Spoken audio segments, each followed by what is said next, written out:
friends. I'm Tabby. And I'm Caitlin, and today we will be discussing The Seven Husbands of Evelyn Hugo by Taylor Jenkins Reid. It is a good one. It's very popular. It's actually like the version I have has its own little book club favorites reader's guide in it. So Ooh. That's kind of how the synopsis thing I saw was. Like it had like talking points. yeah, so like everyone's into this one, not just us. So Well, it was nice. It was refreshing. It was very different than like what you typically read, which I really enjoyed. I yeah. feel like sometimes it's very like cookie cutter, some of the books that we do. So Yeah, this exciting. one was breaking all of your expectations on the ground, and I loved it because, like, right whenever you thought things were going to be happy, they were like, Just kidding. This book is essentially just an ongoing Greek tragedy. I love that so much. Like, it just feels so real whenever books are like that. Yeah. Yeah. Who needs a Also, happily ever after? Not us. not me. I'll start by reading the back of the book here. So it says, reclusive Hollywood icon Evelyn Hugo is finally ready to tell the truth about her glamorous and scandalous life. But when she chooses unknown magazine reporter Monique Grant to write her story, no one is more astounded than Monique herself. Determined to use this opportunity to jumpstart her career, Monique listens in fascination. From making her way to Los Angeles in the 1950s to leaving show business in the 80s, and of course, the seven husbands along the way, Evelyn unspools a tale of ruthless ambition, unexpected friendship, and a great forbidden love. But as Evelyn's story nears its conclusion, it becomes clear that her life intersects with Monique's own in tragic and irreversible ways. Written with Reid's signature talent for creating complex, likable characters, this is a mesmerizing journey through the splendor of old Hollywood and to the sobering realities of the present day as two women struggle with what it means and what it costs to face the truth. I love old Hollywood stories. Me It too. was such a wild time. And It's so captivating. And what's like really crazy is like all the documentaries and stuff coming out now that are like, yeah, Mhm. nothing's really changed. Like it's still a horrible, No. horrible place. Yeah, it's just like people are forced to do crazy things to like get ahead. And I mean, yeah, like you said, it still hasn't changed, but Oh my gosh. Yeah. like And especially listen, like in the 50s and 60s, like shit was wild. oh my gosh. Yeah. And before that too, in like the 20s and 30s, even like Yeah. forcing actresses to like do speed at like age 16 to Looking like at you, Judy perform. Garland. Yes. Oh my gosh. Anyway, we'll get to some of those similarities as well. But we'll start off here with the synopsis, which we're actually, We didn't write our own this week because yeah, life. this one's so good too. This one's by bookrags.com. And they also have like additional like study guide stuff Mhm. that you can purchase if you So are if interested. if for whatever reason you are reading this book in high school and you would like some help on it, if you have $20 and access to the internet, you can do a study guide on it. You know, I think honestly, this would be a good one to use like for a high school class. I think that they should do Like that. a world lit class, maybe. Yeah. Yeah, if I had to read Um, The Handmaid's Tale, like they can probably handle Evelyn Hugo. yeah. Yeah. It's fine. You're fine. Amelia's dark. I mean, some of those things we read in high school. Yeah, we're fine.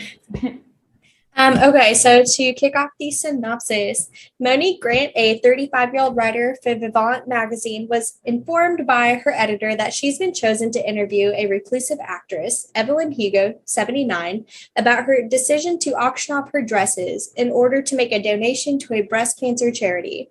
Monique is a junior writer and is unsure why she's been chosen by Hugo, but she goes to the actress's Upper East Side apartment to meet her. Once there, Evelyn informs Monique that she actually wishes for her to write a biography because she has decided to finally tell the truth about certain aspects of her private life. So she's like super reclusive. No one's heard from her in Yeah. a long time. So this is like a really big opportunity for any writer. So Yes. Evelyn Hugo launches into her life story. At 14, living with her abusive father in Hell's Kitchen, Evelyn marries her first husband, Ernie Diaz, in exchange for a ride to Hollywood. Once there, she is discovered by Harry Cameron, a young producer working for Sunset Studios. Evelyn seduces an executive at Sunset in order to get the part of Jo in an adaptation of Little Women. The studio wishes her to be seen publicly dating famous men, so she divorces Ernie Diaz. She falls for fellow actor Don Adler on their first date, and they marry. Don quickly becomes abusive, however, and beats her when she does not obey his whims. The production of Little Women goes ahead, and Evelyn, now 21, stars opposite Celia St. James, 19. Evelyn is initially jealous of Celia's talent, but the two quickly form a bond. At a party after the opening of the film, a friend tells Evelyn that Cecilia is a lesbian. Evelyn confronts Celia in private to ask if this is true. Celia asks if she will no longer be her friend if it is, and Evelyn kisses her.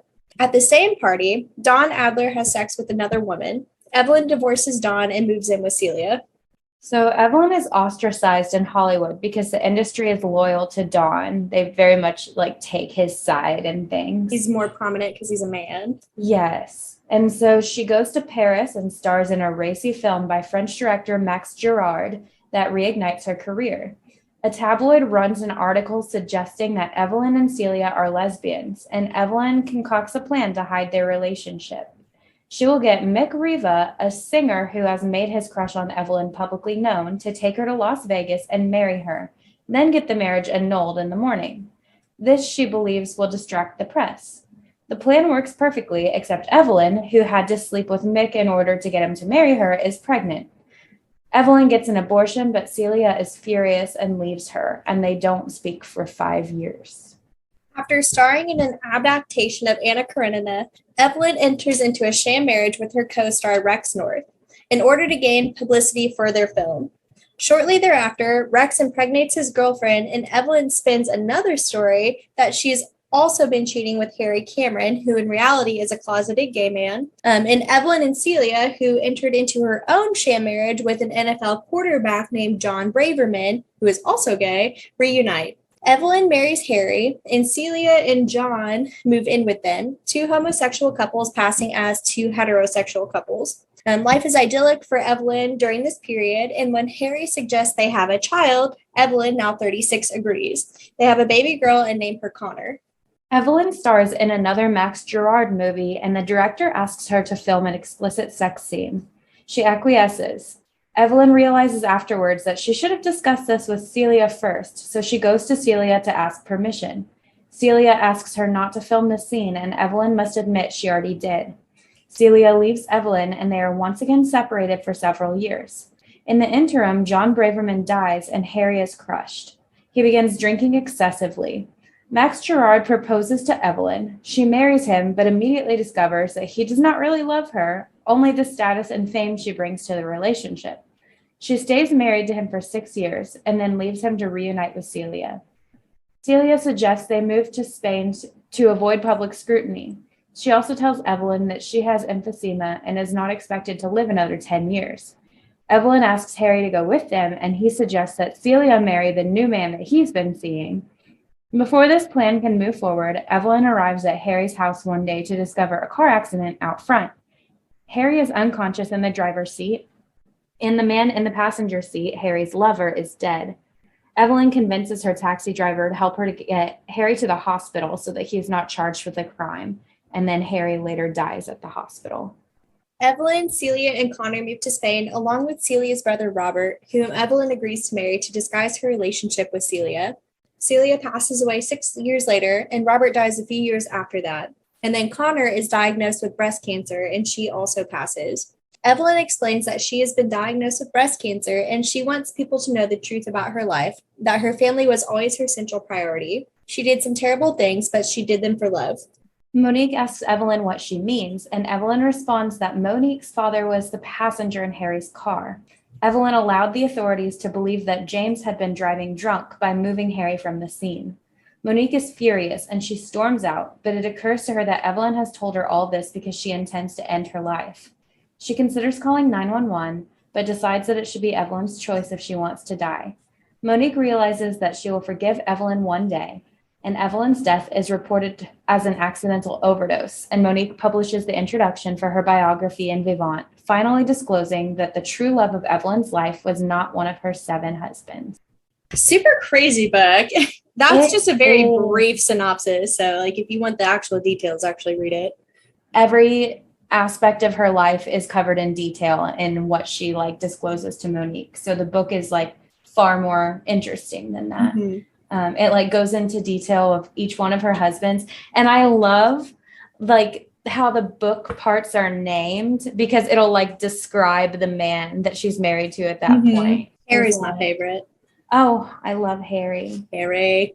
Okay, so like it'll say poor Ernie Diaz or like goddamn Don Adler. I love it. And so it kind of like sets the tone for how that marriage went.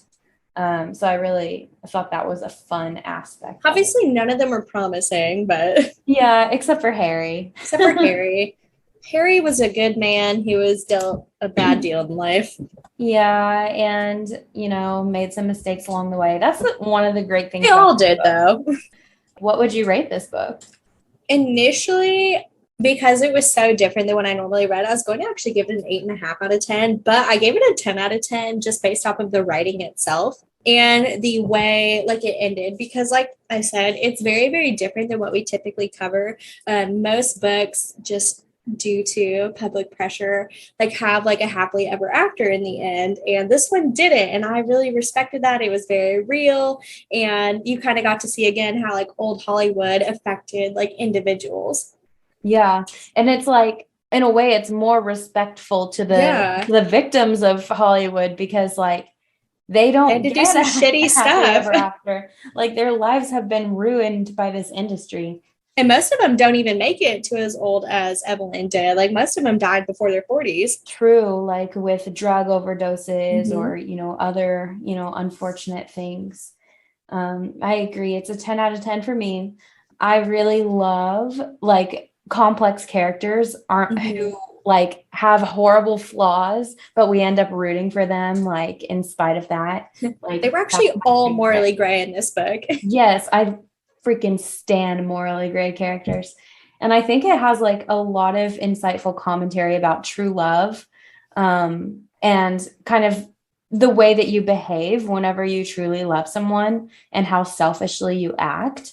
And I also think that it has, a lot of commentary as well about like societal values and like a lot of the issues that come with that. So I really think this book covers a lot of important things in such a nonchalant way. It's just like, yeah, I like covered up a crime because I loved him too much. Like I didn't want him to get blamed for that. So my bad. It's fine. Yeah, and it's like she even says that in the end. She's like, yeah, I'd do it again, and I'd do even worse if I had to. And it's like, yeah okay, like I get it. If I knew that like he could be saved, then yeah, I would have fucked up some more shit. Absolutely, I love it. And so we'll kind of jump right in with the characters because these characters are all flawed in wonderful ways. And so we'll start with Monique, who is the writer. One of the best like thoughts that Monique has in the entire book, and it just like wraps up everything perfectly. Resonates with me deeply. It resonates with everyone so deeply, but it's at the end of the book. So like at this point, Monique already knows everything Evelyn has done. She already knows Evelyn plans to take her life. And on page 375, she says, I hate Evelyn, but I think I like her very much. And so she's like wrestling with like the actual guilt that you would feel if you knew someone wanted to take their life. You would be like, okay, well, obviously I should talk them out of it. But the whole reason that Evelyn chose Monique is because Monique wrote this article about the right to die whenever people have been diagnosed with like fatal illnesses that cause you to become extremely ill and have poor quality of life. It's like assisted suicides. Yeah, exactly. And so like she understands like that people deserve the right to like die with dignity on their own terms whenever they're in like horrible situations like that. And so that's like what stops her from going back. But she has like so many impulses to go and like kick down the door. I also think Evelyn, I think she was also a little angry too with like the fact that Evelyn knew this the whole time, like what truly happened to her father. And she was just like, yeah. So she's like, part of her is like, no. So what if she dies? she kind of did some shitty stuff, but also like I said, I was in the same boat as Monique because Evelyn is just a very complex character in this book. And like there were times when I was like, wow, you suck. And that was like crazy, shitty thing to do to like other people. But also I understood why she did it and where she came from. And so like that's what makes a good character is when you like can't decide if you love them or hate them, because like if you were in their shoes, like you'd probably do the same. Exactly. Should we just cover Evelyn really quick and then jump back to Monique? Because I feel like we're talking about her a lot, which Evelyn is obviously like the center of the book and it makes sense. But Evelyn, I feel like, has never been dealt a good hand in her life. Like she had an awful childhood living with her abusive father in poverty and literally marries someone to escape that. Like it's a ticket out of her already horrible life. And the guy that she marries is like, he's fine. Man. Yeah. Like he's not abusive to her. He's not like an attentive husband though. Yeah. Like he's not a good partner and she doesn't have like feelings for him in that way. And like, he certainly is not like rooting for her success, really. He's just like, oh yeah, this young, attractive lady wants to marry me. So obviously I'm going to say yes, kind of thing. Which is also kind of creepy too, because she's very young. She was like 15. Yeah, like it's it's very questionable, but it's also predator like. It was, the 50s or something, I think. So that was allowed, I guess, in the 50s. I guess they were like cool with that back then. But yeah, it's like she's not really stepping up in the world. She's just kind of not being abused on the day-to-day that she was before. But yeah, she kind of just like works her way up. And whenever these like circumstances keep being like dealt to her, basically, she manipulates them in a way that like benefits her. But yeah, it takes her a while to get like powerful enough to be able to do that though. I mean, she definitely worked for what she had and like she knew how to play the game and like, that was dope on her part, but like she still did. Oh yeah, she did horrible questionable things. But I have like the direct quote where she says on page 359, she said to Monique, "Make sure it's clear that of all the things I did to protect my family, I would do every one again. And I would have done more, would have behaved even uglier if I thought I could have saved them." So she's not remorseful. But then you think about like, okay, how would you act? And I do the family same. Was like actually in danger, like what choices would you make? So she also says on page 366, nobody deserves anything. It's simply a matter of who's willing to go and take it for themselves. No one is just a victim or a victor. Everyone is somewhere in between. People who go around casting themselves as one or the other are not only kidding themselves, but they're also painfully unoriginal. So she is like so unapologetic for all of this. Like she's just told Monique all of this horrible, horrible stuff. And she's like, listen, you would have done it too. Don't pretend like you wouldn't have. It's not becoming. Monique, don't lie to yourself, girly. She told it like it is, and you can have nothing but respect for that. I also, just kind of going back to Monique really quick, I enjoyed her character because I enjoy characters like kind of in that narrator type of role. Like it reminds me of like Great Gatsby with like Nick and like, I don't know. I really enjoy like kind of peeking in behind the curtain of it and then getting more information like later on, like once you are, kind of finished getting the perspective of that main character. Same thing with like The Silent Patient. I love that you got everything from like a narrator point of view and then you got to peek behind the curtain. Same. Yeah, I also love that role in the book. And Monique is also just like an interesting character because she's working things out in her own personal life at the time. During the time that she's interviewing Evelyn and everything, she is also like going through a separation with her husband.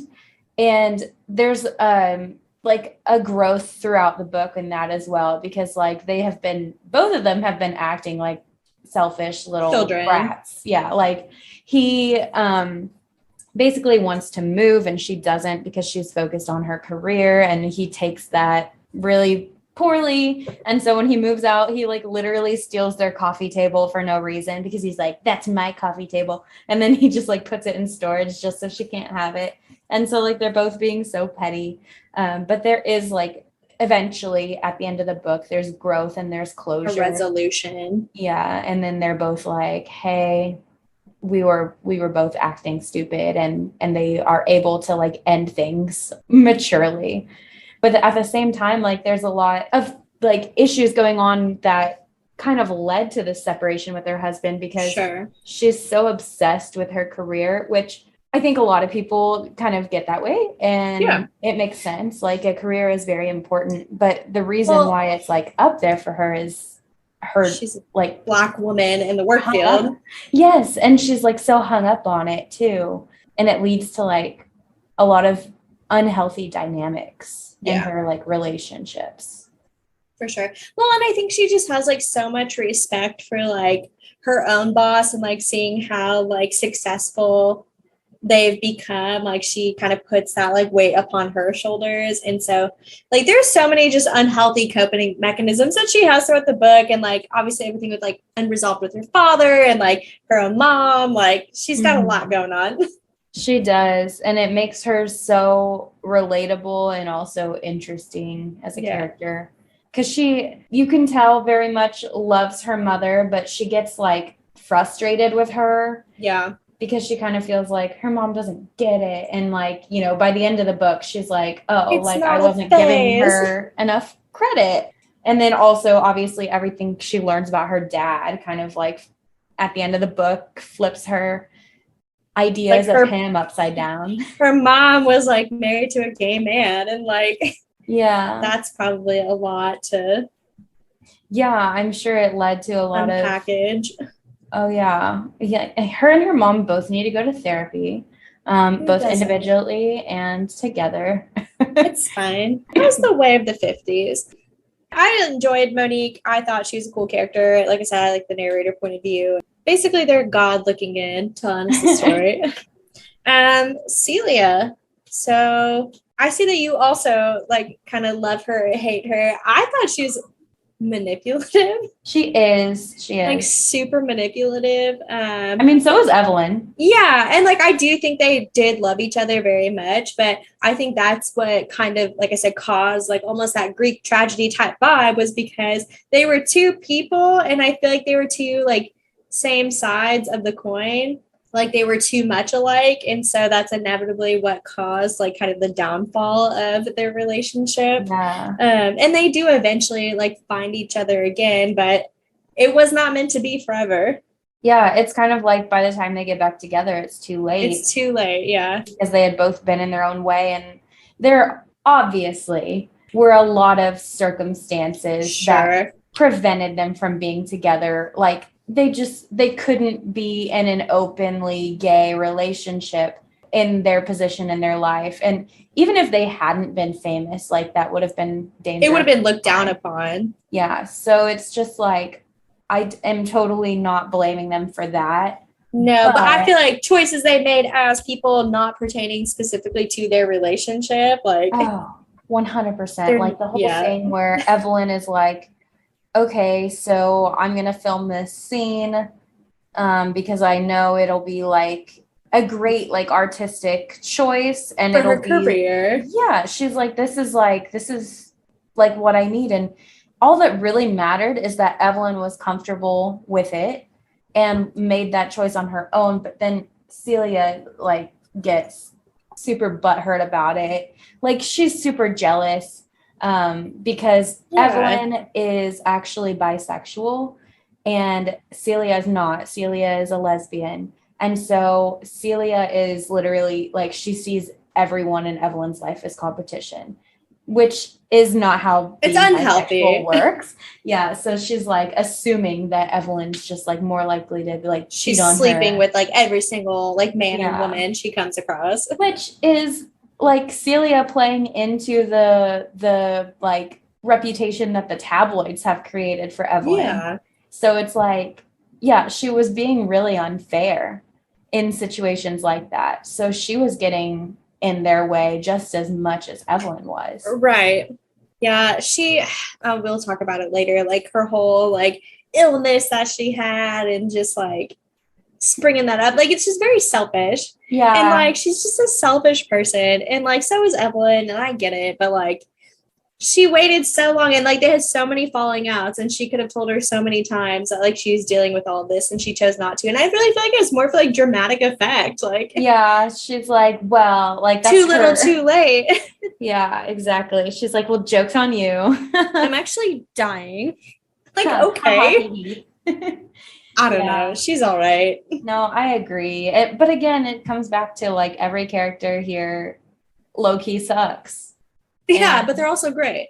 and then there's Harry. Harry is the only person I truly loved in this book. It's like really hard to be mad at Harry. It's really hard to be mad at Harry, and I like just it makes his ending makes me so sad because I really do think he loved John so dearly, and Oh yeah. it took such a big toll on him when he died, and he, didn't handle it well. But I also don't think he had the support he needed to like handle it healthily because he was also living with two women who one he was pretending to be married to and the other one was pretending to be married to his lover. And it's like, what are you supposed to do in that situation? Plus, like he also had like a type of career that he had to put first as well. Right. So like the stress of that and then keeping that separate from his personal life because it would have affected his career. He can't mourn publicly for this man. And yeah, they would be like, why are you so like, we get it, you were friends, but like, why is your life like uprooted that because this man died? It's like really freaking sad. And then whenever he finally feels like he's like found someone that he can be in love with again, which happens to be Monique's father. Monique's father is like, listen, I cannot live with you in Europe because my family is here, my wife and my child. And he loved his wife as a best friend, just like Harry loved Evelyn. And so he was like, I cannot like leave them. And that just was it. Yeah. Harry was like, I can't. I'm gonna go and you're coming with me. Yeah, and I don't think that Harry, I definitely don't think he intended to like kill them, but I don't think that he gave a shit anymore. He probably didn't try super hard to prevent it either. Yeah, because like that does seem out of character for him to like drive the car drunk. For sure. And obviously it's because he was not doing well mentally, but like, yeah, because he cared about Evelyn and he cared about Connor. And like, I don't think he would have wanted to leave them alone like he did, but exactly. Yeah, I agree. But it's just really, really freaking sad. I will say the first time that I read this book, I totally like saw it coming from a mile away that absolutely. He's that Monique's dad was going to be like Harry's lover. And like, I don't remember what it was that tipped me off. I think it was like whenever he was telling Evelyn, oh yeah, I met someone, I met him on like the set of, and I was like, oh, okay, well, her dad was like a photographer on. Yeah, I think it's because she made such a big deal about her dad and like how important, like how much like it affected her like life basically. And then when Harry's like, oh, I've met this man, it's like, oh, okay. Yeah. And like, we haven't talked about Monique's dad in a little bit. Yeah, I was like, so how did you end up killing him? Like, I was just waiting for it. Yeah. But yeah, it was really sad. And then just like another like smaller but important character. I mean, we can talk about a couple of the husbands if we want to. Yeah. But Dawn, I feel like he was a really important one because Dawn actually made Evelyn feel loved for the first time. Like she had felt desired before because she is a sexually attractive woman. And so she thought that was like all she had to offer. But Dawn made her feel like seen and important and talented. And he like swept her off her feet. And so it was like, that was a turning point for Evelyn for sure. And just the fact that he was such a prominent like person in Hollywood. He was like the golden boy, like the go-to romantic lead. And so she was like, my life is perfect. Like my life is turning into a movie itself. And she was just like completely swept away in all the magic. just for him to like turn around and abuse her. Yeah. So she was like, wow, knocked down That from that sucks. real quick. No, he was like the Marlon Brando of like this time period. Like that's exactly like how Marlon Brando was. And like, I don't know, it's so sad. But also I think it was very important in the chain reaction that led to like her, you know, finally making that move towards Celia and like getting her life kickstarted. So he was an important character. Yeah, he did lead her inevitably to Cecilia. Yeah. And if he didn't hit her, they had a horrible. Yeah, true. She probably would have been like, all right, I guess this is fine. But yeah, she just got to meet Cecilia and then have the most tragic, drawn out love story of all time. Thanks, Dawn. Thanks, Dawn. Who are some of the others? Max Gerard is pretty important too, because he like kind of like reignited her career for her. And also like Max was the other person that she ever had feelings for besides Cecilia and Dawn.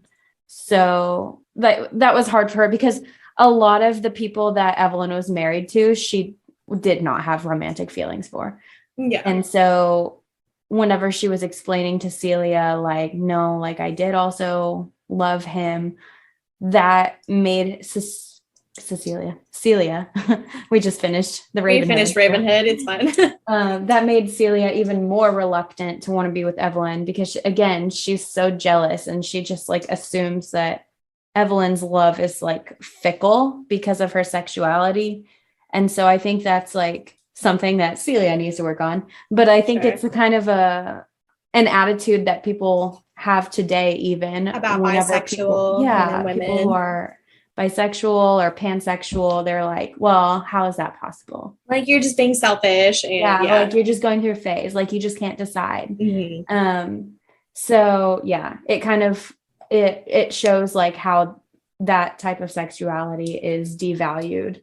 But I also really liked that was included in this book because it brings up a good point, because obviously Celia loves Evelyn. Like she's not willing to kill for her. And so like that's not in question, but she just can't accept that part of Evelyn. Really, it's very hard for her until the end. Like whenever they finally get back together when they're older, she's like able to accept that, because I think she even corrects herself when she says at one point, she's like, we're gay. And then she was like, oh, I mean, I'm a lesbian and you're bisexual. And so she like kind of is able to finally overcome that like prejudice that she had. Yeah. Which is funny because like you don't think about someone who identifies as a lesbian as being prejudiced against another they are like queer person. But yeah, like within the queer community, I feel like it's very like gate kept, like being like and like everyone knows about like just the term like bisexual erasure. It's an actual problem. I think a lot of people feel like they don't actually feel seen or understood or it's really sad. It is. And I did like that was like kind of tackled in this book. Definitely. So some things that we liked about this book, obviously there's been quite a few already, but one that was really prevalent throughout the entire story was the role of the tabloids throughout the book, mixed with Evelyn's just firsthand accounts of her life and what we see that the news like often had it wrong, and like how we got to hear it like while she was telling it to Monique. And so I think that was really cool because not only did she kind of use it to her advantage, she spun the stories and like put her into the limelight, but it also just shows like the importance of, or not really the importance of, but like how big of a difference like the tabloids can play in like a star's life. Another part where that's kind of funny, how you can see how Evelyn like uses it to her advantage. In the end, whenever she is leaving Max for Celia and she's like, it's been over, like you didn't actually love me. And he's like, I'm going to tell them that you're gay. And she's like, well, first of all, she's like, I'm not gay. Actually, he calls her a dyke. So it's pretty obviously very derogatory. Charged. Yeah. And so she's like, well, actually, joke's on you. I'm not a dyke, but you can tell them whatever you want. And so she's like, I literally don't care. Like, go for it. They won't believe you, basically, is kind of what she's Right. saying. And they don't. Like, in the tabloids, they're like, clearly he's just like upset. He's saying anything and everything because he's mad. Well, and she's just played everything so perfectly for them to be like, why would you even think that? Yeah, exactly. They're like, what? She's only ever been married to men. What do you mean? She's been married to 7 men. She has such 6, passionate affairs with these men. Yeah, and it's funny, but it's like she kind of like has the tabloids in the palm of her hand by the end of her life. It's amazing. Oh, I love this quote specifically because Monique the whole time has like, she's been confused why Evelyn would choose her to write this book. And at the end, again, at this point, Monique knows everything about Evelyn. Like, she's revealed everything. And she says to Monique, whatever book you write about me, it will not have easy answers, but it will, I predict, be unflinching. And I'm just like, that is such a good word to describe like Evelyn as a person and how Monique's her biography style should be written. Yeah. Unflinching. I just love that. Yeah. She's just like, I don't give a fuck. Yeah, exactly. And that's so just write what you need to write at the end. Like, she's like, yeah, call the press. The focus on the platonic love was my favorite part of the entire book. And just like the importance of it. So the focus on how platonic love can play a major role in the life of a partnership, specifically like, you know, Evelyn and Harry and then Monique's parents. I think that was like so important to have that aspect, even though they were like hiding from the public and they were, you know, trying to basically create this like storyline for themselves to the public eye. Like, that was a ride or die that she had there. Like, yeah, the love that they had for each other was almost more important than the love that Evelyn had for Celia. Like, Harry went above and beyond, and like Monique's parents went above and beyond. And so I think, and I'll talk about this later too, and like the ties to old Hollywood, but like that is just such a special like friendship that they had.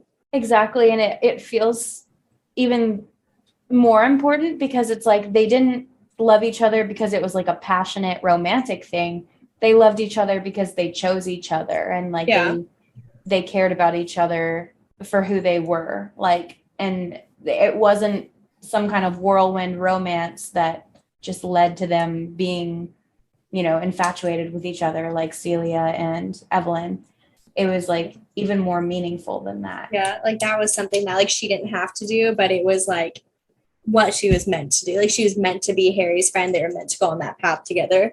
Yeah, and it's even more tragic whenever Rest in peace, Harry, because that's just where things start going downhill for Miss Evelyn, unfortunately. Yeah.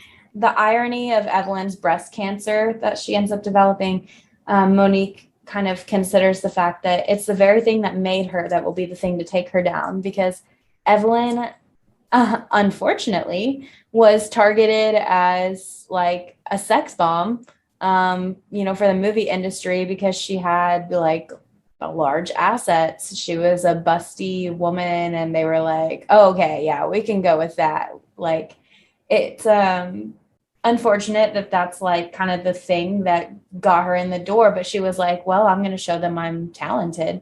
And she did. Yeah. So then the fact that she's dying of breast cancer, Monique is like, that's funny. Wow. What a time to be alive, you know? It's awful, but it's like, it's fun to find the humor in things, you know? You know, you can't beat him, join him. The other thing, I've already talked a little bit about like the Greek tragedy aspect of the story. So it's very much like a star-crossed lovers story. So basically, like in any good Greek tragedy, like you do have your two main characters who fall in love, but everything and anything is put in their way to keep them apart. And so if you look at like Patroclus and Achilles, or like Helen of Troy, like someone always dies in the end. And like, as much as they try to be together, like it's just not meant to be. And so I feel like that's kind of what happened in this scenario, where like life just kept throwing them like different circumstances. And although they did end up together towards the end of their life, she was dying. And so she passed away. And then, you know, Evelyn lost literally everybody in her life. And so I feel like that is the basis of a Greek tragedy. Yeah. And it hits hard. Yeah. It was rough. You felt those losses. So the biggest thing that I wanted to kind of talk about for this book are the ties to old Hollywood. I feel like a lot of characteristics were drawn from Marilyn Monroe. Marilyn Monroe actually did have quite a few similarities to Evelyn herself. She was raised in a fairly abusive, overly religious family, but instead of it being her actual father, it was her stepfather who was married to her mother. So she did not know her father growing up, and she was very sheltered. And so she ended up escaping her life by marrying Jim Doherty at the age of 16. So she also married very, very young, and he was in the Marines. And so while he was deployed in the South Pacific, she was actually discovered by a modeling agency. And so she didn't start off in movies initially, but eventually did work her way up to fame. By the time Jim came back from, being overseas, she was already starring in movie roles, and they ended up getting divorced after 4 years. After that, she married Joe DiMaggio, which is one of probably her most famous marriages out of everybody. He's a baseball player. The marriage only lasted 9 months. However, they were still like the best of friends afterwards. Like up until he died, he left flowers on her grave every single year on the anniversary of her death. And so the marriage was very meaningful to him. And then her last marriage was to the playwright Arthur Miller. And so that was like her longest marriage out of any of them, and ended up being like very problematic. So they had a lot of failed pregnancies. Her mental health started to really decline during that time, and they ended up separating, and she died almost exactly a year after they divorced. She also died by overdose, which is how Evelyn passed away in the book. And there were a lot of speculations as to why she passed away. So some thought it was because of the decline of her mental health. Other people thought it had to do with some of the secret relationships that she did have. So JFK and his brother being two very big ones. So she had the whole thing with the Happy Birthday, Mr. President stunt that she pulled. Queen. Yeah, absolute queen for her to do that. Thank you so much, Marilyn. That was a baller move. But she did become very reclusive as she became older. She died at the age of 36, so she was very, very young. But it did just remind me very much of the story of Evelyn and kind of how she got her claim to fame. And Marilyn was definitely considered to be kind of like a sex icon, still is to this day. And I feel like that is how the public treated Evelyn as well. Yeah, for sure. I love like all those parallels. Yeah. That's really interesting. Also in old Hollywood, a lot of couples did like have farce marriages to hide like homosexual relationships. And so Judy Garland and Liza Minnelli are two really, really good examples of this. So Judy Garland, a lot of people do think she herself was a lesbian or at least like a bisexual woman, but she did frequent a lot of gay bars. She was a really big advocate for homosexual men. And so she may have just been an ally as well, but she was married to multiple men who ended up coming out as gay, but stayed in relationships with them. Her own daughter, Liza Minnelli, was actually also in a relationship with Peter Allen, who later came out publicly as gay. She found him with a man on their wedding night in their bed and stayed with him for an additional 8 years to kind of protect his identity. And then her later husband was found in bed with her mother's then fourth husband. And so just like it happened a lot more than you think it did. I think that's also just kind of funny, like the fact that they're mother and daughter, and like at one point too, like their husbands slept together. Like that's just so iconic. Yeah, Liza Minnelli is one of my favorite actresses in the entire world. Judy Garland, she was a very troubled woman. She also died of an overdose, and she is a very good example of how child stars did not have it good in Hollywood during the 40s and 50s. 100%. Yeah. And like, she also died really young as well. Mm-hmm. She died in like her 40s, I think. Yeah. It's really, really sad. It's really sad. She deserved better. They all did.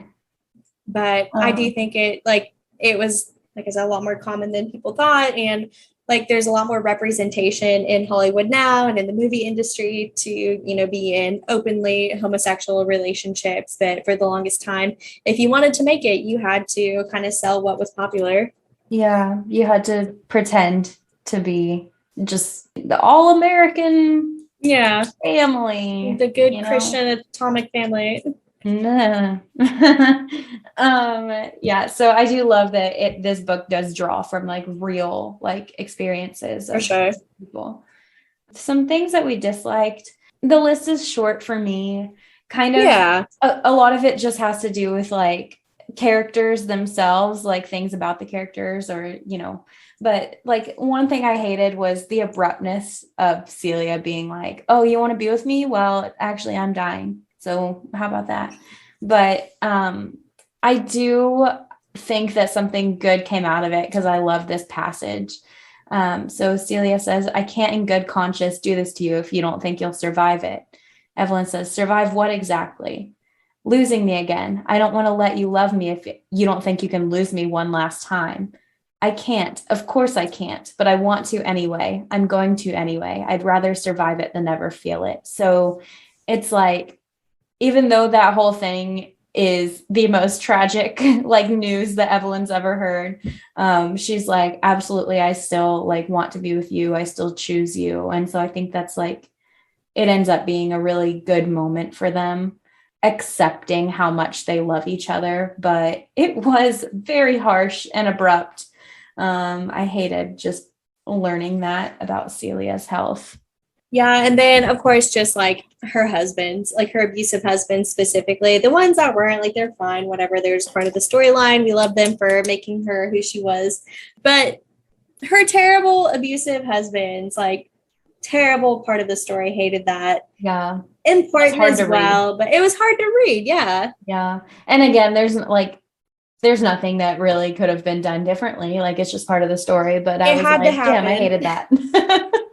No, I mean, there was not a lot I didn't like about the book just because, like I said, it was very real and those were very valid feelings that they were all feeling. And so you can't be mad at them for it. Yeah, I definitely don't fault Taylor Jenkins Reid for anything that I did not like about the book because I think everything was written the way it should have been. Yeah, it was just my personal like, oh man, that sucks. So kind of the last thing I wanted to talk about today is how much this story like resonates with some of Taylor Swift's songs that she's written. And they could be about anything because like songs or poems, like they can be applied to a lot of situations. Yeah. But I just have to like talk about some of these because they're like so like every time I hear this one specifically, I'm like, I can't think of anyone but Evelyn Hugo. So it's called The Lucky One. It's about an up-and-coming superstar realizing that fame is not all that they actually wanted, so they leave it all behind. And so some of the lyrics are, new to town with a made-up name in the angel city chasing fortune and fame, and the camera flashes make it look like a dream.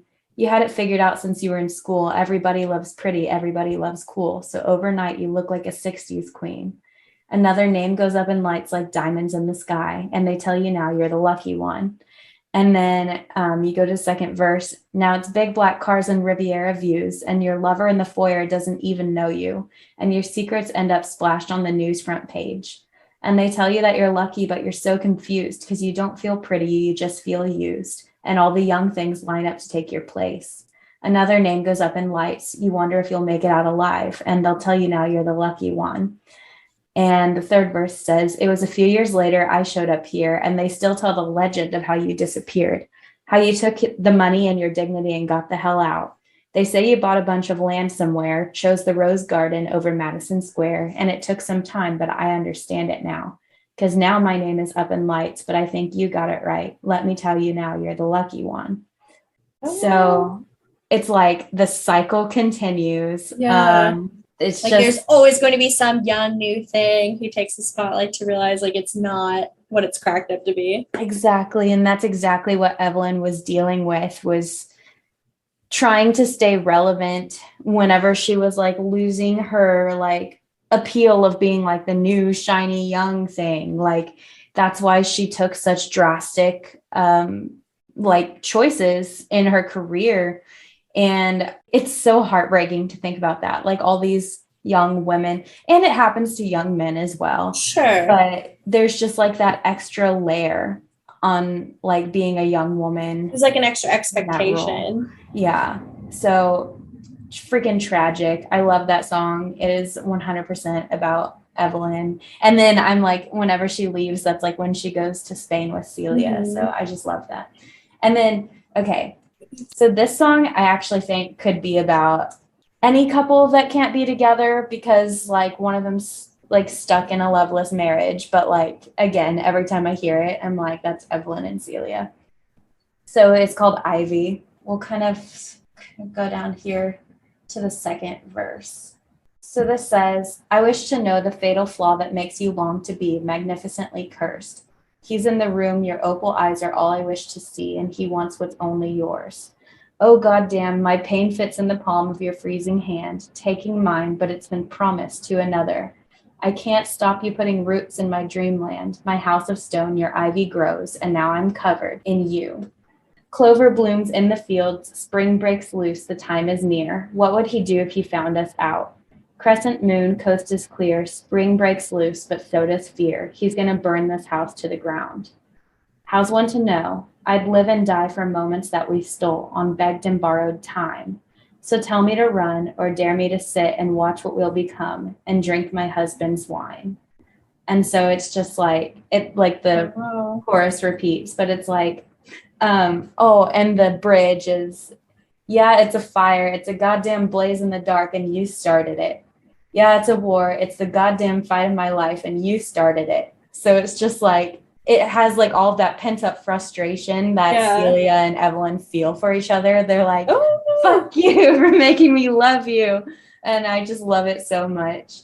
Lastly, again, this could be about anything. It's like a little less specific, but the song Peace by Taylor Swift, it also gives me freaking just star-crossed lover vibes in general. It says, our coming of age has come and gone. Suddenly this summer it's clear. I never had the courage of my convictions as long as danger is near. And it's just around the corner, darling, because it lives in me. No, I could never give you peace.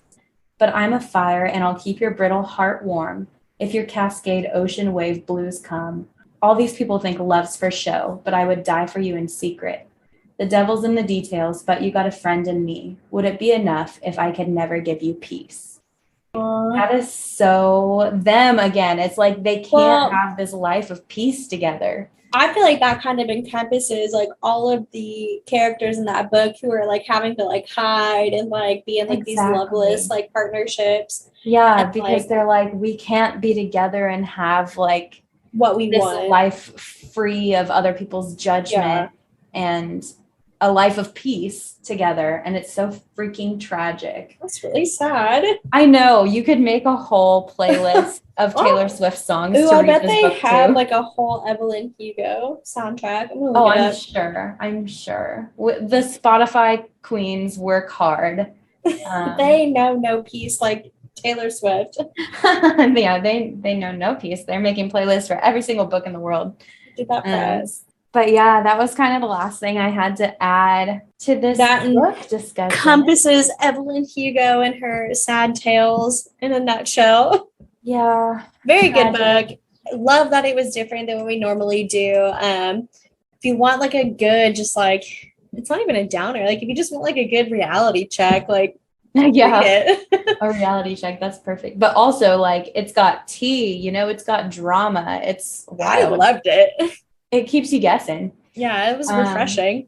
Yeah, and let us know if you have any thoughts to add to our discussion of Evelyn Hugo. I think this one has people have a lot of opinions about it of their own. So email us at thesisterswarden@gmail.com, or you can DM us on Instagram, Sisters Warden. I'm actually looking up what our next book is. So next week for our mini-sode, we are going to be doing The City of Indra. It's by Kylie and Kendall Jenner. And so we're not going to like dive deep like we normally do because I can't imagine there is like much depth to these books. I don't actually know, like no offense to them, but no offense to them. If you want to follow along after that though, our next book is going to be one of my like guilty pleasure reads. It's The Spanish Love Deception. It's It's by Elena Armis. So we'll be breaking that one down for you. It's a really great rom-com. It's a super quick read, but this will at least give you some time to kind of get started on it. Yeah, for sure. So please follow along with us. And as always, Let's get lit.